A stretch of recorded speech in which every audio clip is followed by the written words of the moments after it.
Thank you for listening to Mobility Redefined, brought to you by Modaxo. For more insights and information, please visit mobilityredefined.com. That is mobilityredefined.com. Welcome to the Mobility Redefined podcast, where we explore leadership, strategy, and innovation shaping the future of mobility systems globally. I am Dr. Kaan Yildizgoz, and today I'm very pleased to welcome Antonio Garcia Pastor, Global Strategy Director at RENFE, one of Europe's leading rail operators with a growing international footprint. Railways are once again at the center of global discussions today, from energy security and climate resilience to the sustainable mobility. And today we will be talking multiple topics with Antonio. Antonio, welcome to Mobility Redefined. Hello, thank you, Kaan, and it's a pleasure to be with you and to talk to you about the railway and the future of railway, which is a very exciting future. Thank you very much. Thank you, Antonio. It's a big pleasure for me also. I mean, we know each other many years, Yes. closely working, collaborating in different topics, and meeting with you, learning from you, getting your perspectives about the future of rail will be fantastic for me and as well for our listeners, I'm sure. Yeah, I hope so. I'll try to do my best on that. Thank you, Antonio. Let's start with, a general and strategic question from my end, especially that's reflecting to what's happening in the world today. Railways are gaining renewed importance globally, not only as a transport mode, but as strategic infrastructure.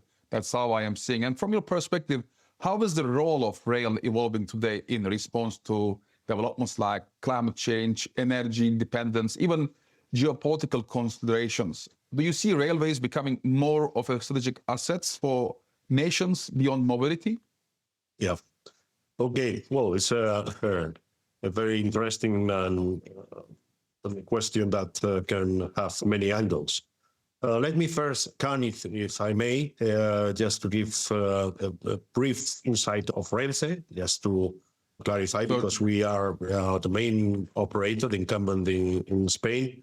We have very different type of operations in the country. We operate long-distance transport, and of course, one of our flagships here is the high-speed trains that Spain has been one of the leader on that part of transport of long distance and high speed.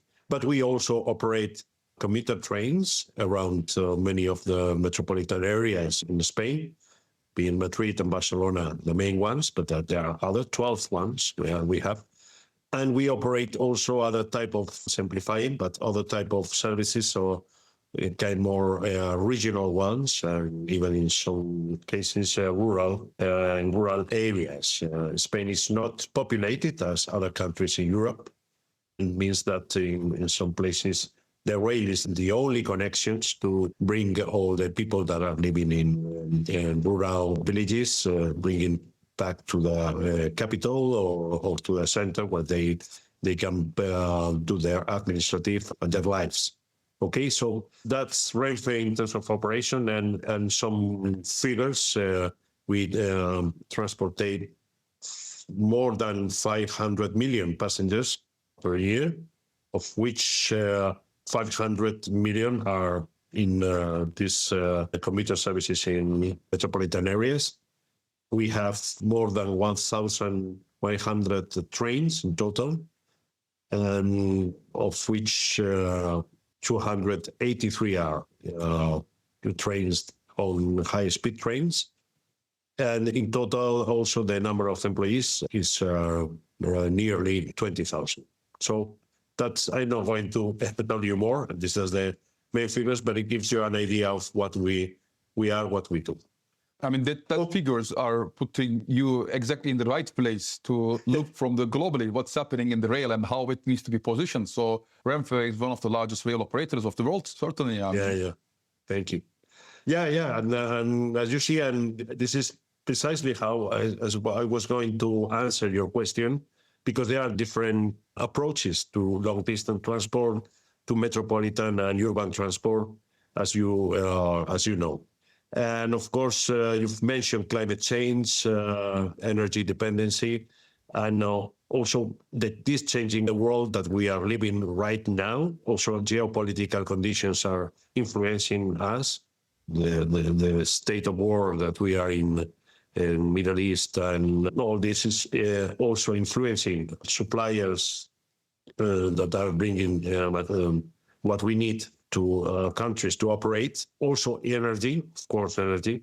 Although this is one of the first things that rail is well positioned in terms that most of the energy in our case comes from electricity, of course. We have nearly all, not all fleet, but most of the fleet is electrified. So it means that we are not depending on petrol.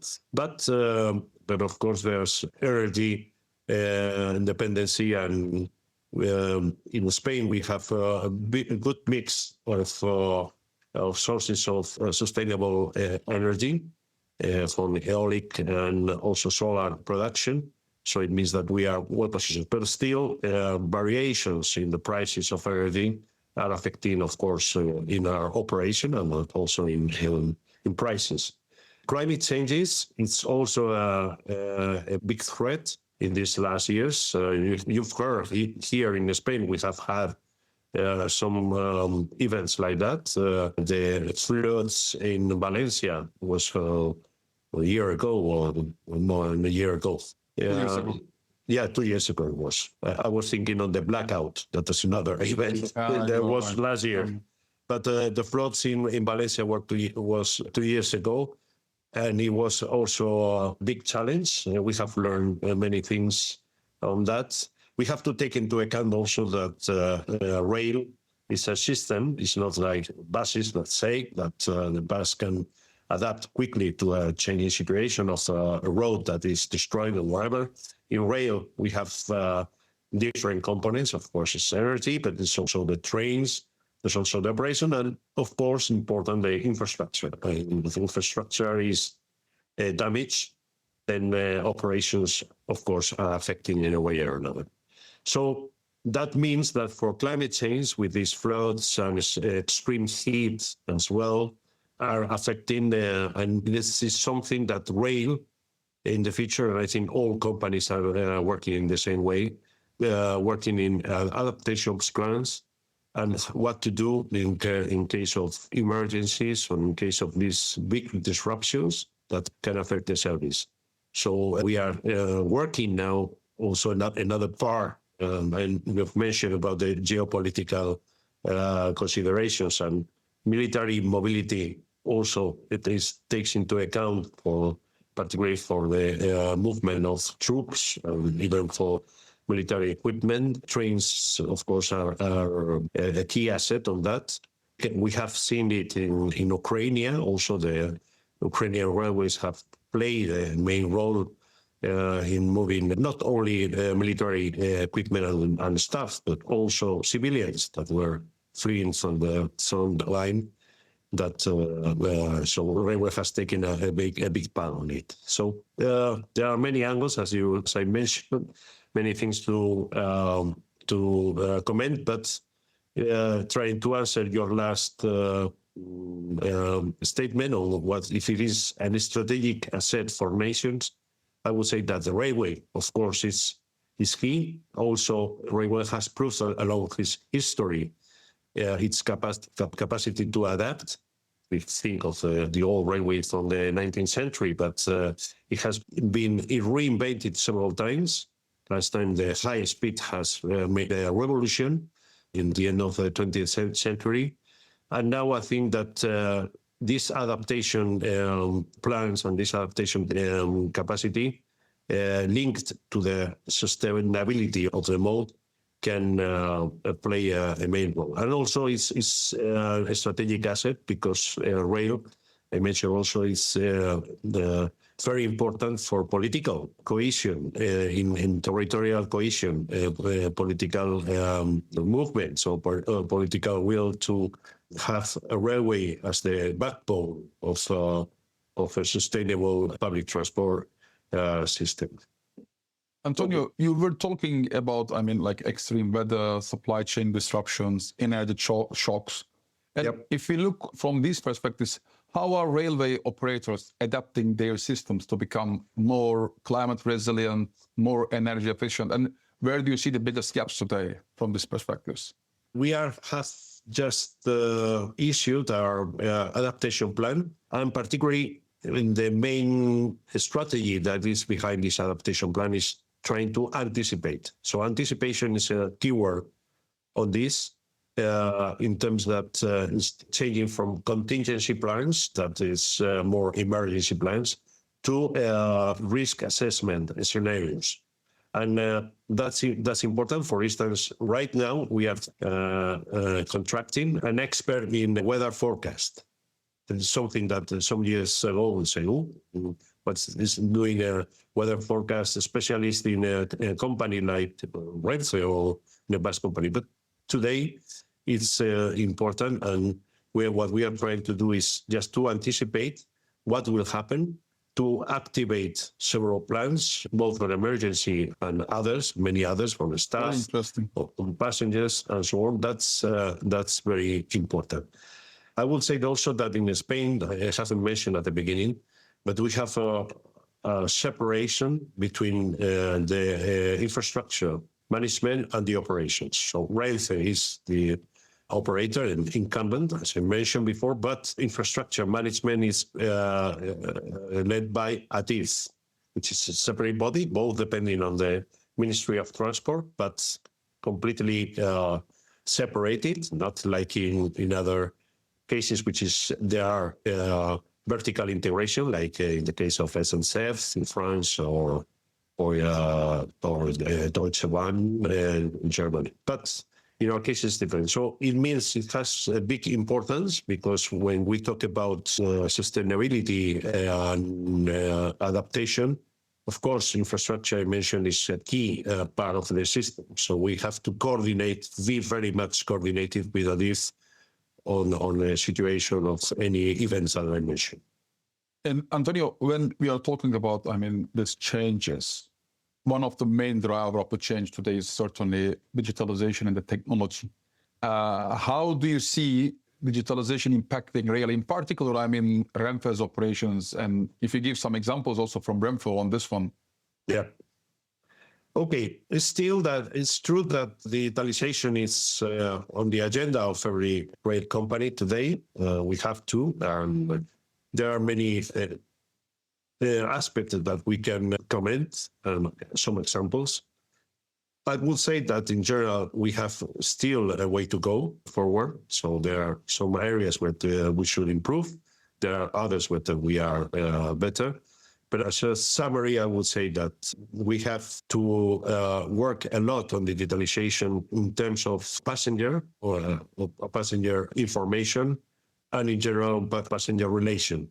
I say that because traditionally many railway companies, the passenger was not in the center. It was something that rail operation was the most important thing, and the trains were programmed and operated according to sometimes on the staff availability and that's all, but not on real demand needs. I think this has changed. It's been changing. And part of it, and also as an explosion of technology, is trying to put all this technology and digitalization at the service of the passenger. So it means, for instance, that we have to provide good information in terms of booking a trip, of buying the ticket, of also all the information related to the trip, if there's any delay or whatever. Also, when the passenger is at the station, it has to be directed where to go, where is the platform, where the train will go out, and during the trip as well. So this is a big part of digitalization to use it for passenger. There's also issues on all the trains, and that the system is being more and more digitalized. All the systems, or infrastructure, has many sensors, many ways of also preventing problems in the infrastructure. It also connects with onboard equipment on trains. That is important just to keep all the operations smoothly and on time, and give information to passengers again. Also at the station, all this, there's a lot of interconnections. And I think this part is more or less, in our case, we have developed some apps and some, for instance, we were working in an application some years ago called DOCO, that was a mobility as a service application that we have now as a standby because we are reorienting it. But all the technology is there, and it's a very good applications. And we work also improving precisely yesterday, there was an improvement between the interchange of information between ADIF and ourselves, reducing the time from 5 minutes from trade positioning to nearly real time. So that's also a good improvement. That's some examples. Automation is also one thing that incredibly, when I arrived at the rail sector from the bus sector that I was working before, I realized that bus was much more doing pilots on automation of bus driving and so on, that trains. And trains, there are some examples, but only a few. We don't have any. There are some small trials, but rail is ideal to do automation because you have the train, there's the rails, so you have the guided mode, and also you have having many interactions with other traffic. And everything, as I mentioned, the infrastructure is sensorized, and there's a lot of interaction. So I hope and I think that automation will come in the future. Particularly also a big thing will be to improve through automation safety in the train operation that is already safe, but due to the several checking and also using artificial intelligence, automation can be one of the key issues for the future in the world. Also, just to mention that maintenance, which is a key issue also in railways. I mentioned that technology is key. Maintenance is a big part where the digitalization can play to improve all the process to gain efficiency in maintenance operations. So that's very important. Perfect. Antonio, I mean, certainly especially automation is one area where the rail sector was leading, but more the bus sector was taking the attention many years. I guess there are more than 1,000 kilometers of automated metros in the world now, as per the recent study of UITP, especially for the urban rail section. And linked with this one, maybe very shortly, I wonder also, what are you doing in terms of the safety side in RENFE, which is a very important topic of discussion for the rail, knowing that rail is the safest mode of land transport today as well. Yes. No, and it's a good question now that you've heard of for the accident we had in Spain, in Andalusia at the beginning of this year. That the research is still ongoing, so the final reports are not being published, but everything seems that it was a problem with the infrastructure. Now it's the technicians are working to know exactly what it was and why it was not detected. So having said that, so it's a very crucial question now, particularly in Spain, but everywhere. I would say firstly that the trains are very safe. So that's many people has asked me, okay, after the accident, far safer than using your cars. Far safer than using your cars. Exactly. And so they are very safe. But of course, there are always some room for improvement and to avoid this type of accidents, which are very, very rare, by the way. So we have, of course, for many years, we have a safety plan that is one of the key issues in railways or companies have. We have a structure in three sections, main sections. One is train circulation, which deals with all the interactions with infrastructure, how the train operates. And there are different ways to do it and different systems, and that's a problem because one thing of railway, particularly when we talk about internalization of railway, is the lack of interoperability. But in general, all systems are based in trying to put safe rules just to avoid a speed that can provoke an accident, or that the driver can go through a section of the train. It can be the train will be stopped immediately. So the circulation has many angles. It has been for many years the main issue on safety, but there are also other issues like cybersecurity, which is in the last years more and more important. We suffer many attacks. I talk with the responsible of cybersecurity very often, but luckily we haven't had a big event on that. So I don't know. It's of course we have improved. So your defense system is good in this case. I think it's good. I think it's also we are doing some self attacks with our people just to know how to react. And that's, I think that has been one of the fields in safety that has grown more in the last years. To have this reliable and safe system to operate. And the other part, of course, is the protection, the safety of the RENFE staff, our staff, but also of the passenger in terms of disruption or whatever. We can see a good example is what we suffered during the blackout that we have talked about before. During the blackout, of course, train was very much affected because electric energy was stopped suddenly. And the good thing in this event was that on the trains, everything worked perfectly. So trains stopped smoothly. In some cases, they activated the generators just to give the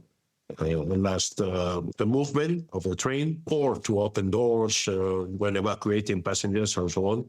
So in terms of safety of the staff and passengers, I would say that they work perfectly. So it's good news.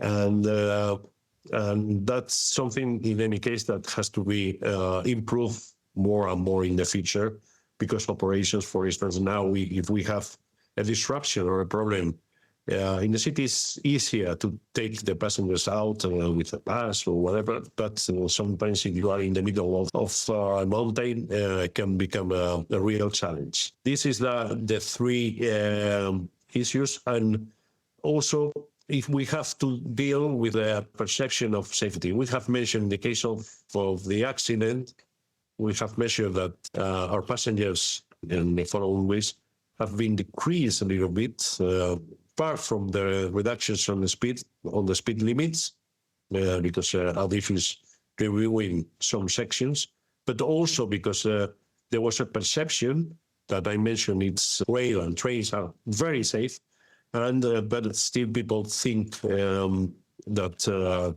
in these initial moments that there can be another accident. Of course, it's normal. It happens always that it's a big accident with airplanes. We know that it happens, and not with cars. You've mentioned cars, but in cars there are a lot of accidents every day. But the perception is okay. It's something that is there. No, nothing will happen to me. But this perception, and I think it's also our task, our role. And here comes the communication plans and how we deal with safety, that we need to give this message to our passengers and to give them trust that the safety for them is guaranteed. Antonio, thank you so much. I mean, it's great to see also the efforts that you are putting, like many other large rail operators, rail infrastructure managers around the world, putting the safety into the first place. So that and we are seeing how this is being translated into the figures. Many years. I mean, that's really giving the fruits. One last question is: rail is a capital-intensive sector. Rail sector is a capital-intensive sector, and today, I mean, the financial crisis, particularly last year's, all around the world, the governments, public bodies are under pressure. So, is there another way to rethink the funding model of the rail infrastructure. So I know if there is someone who is giving this a very clear answer, then I mean it's a big insight. But what you are thinking on this one, Antonio? Yes, it's a difficult question. I don't have the magic answer on that. Yeah, the magic stick. But of course, I would say that financing, you mentioned that it's a massive capital financing, particularly in infrastructure, on trains as well. When we make a train purchase, it's a lot of money. We have just now launched the purchase of, I think there are around 30 or 40 trains of high-speed trains. And there's a process that will take us some time.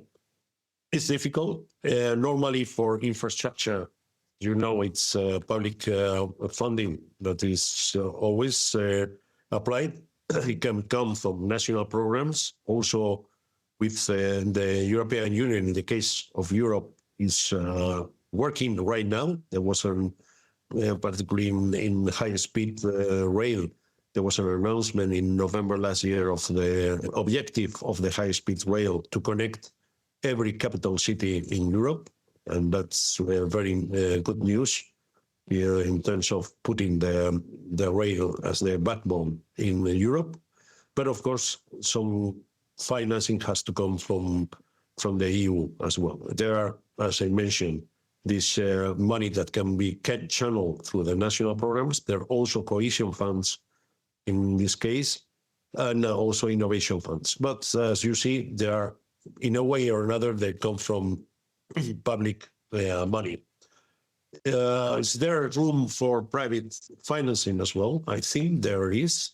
There are, for instance, in train purchasing, you can have the example of the Roscoes, in which there are some public Roscoes, but there's also private equity Roscoes that, particularly in UK, but there are others in other parts of Europe. And so there's an opportunity that the private financing can enter for purchasing trains, of course, with a number of years with the return of investment and with certain conditions. But it's a way to have this type of capital very quickly, just for this very financial needs.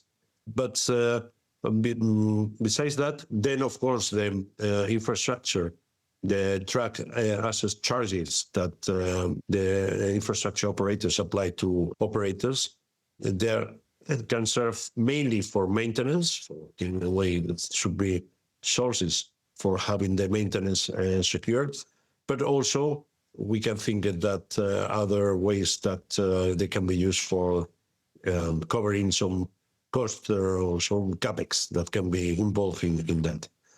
I don't have many other answers because it's difficult, and I think the rail sector, if I would have to sell it to private investors, I would say that it's a safe, key, and sustainable sector to invest because it has future. It's supported by all the political powers at the national level. As we mentioned, that it's a strategic asset, but also international. Other countries in the world are working on that as well, not only Europe. It seems that can be a kind of a bubble, but let's remind other countries like India, which rail is crucial for mobility of people there. Also, in Latin America, there are also some good examples of rail improvements, particularly on metropolitan areas. And of course, Japan and Asia and China. And of course, it's one of the leading examples, particularly in the high speed. It's good for private investors, but we have to find the best ways that they can participate. But I think that we can imagine that the finance for railway is secure for the future. Antonio, thank you so much for sharing your insights on evolving role of railways, from resilience and safety to high-speed networks and global strategy. Before we close, what is one message you would give to the mobility leaders shaping the future of transport systems of today? Okay. I will say yes, as a summary of our conversation, that I hope that has been interesting and useful. Certainly, it was very much. But I would say that rail, in all the different ways that can be operated at the metropolitan or urban level or at the long distance level, is a reliable, sustainable, modern way of transport that can be used to make the territories together and to connect people. And it's a strategic asset, as we mentioned. Investing today in railway is securing the development of the future. That's a great message, Antonio. Great message. Thank you so much for your time and participating to the Mobility Redefined.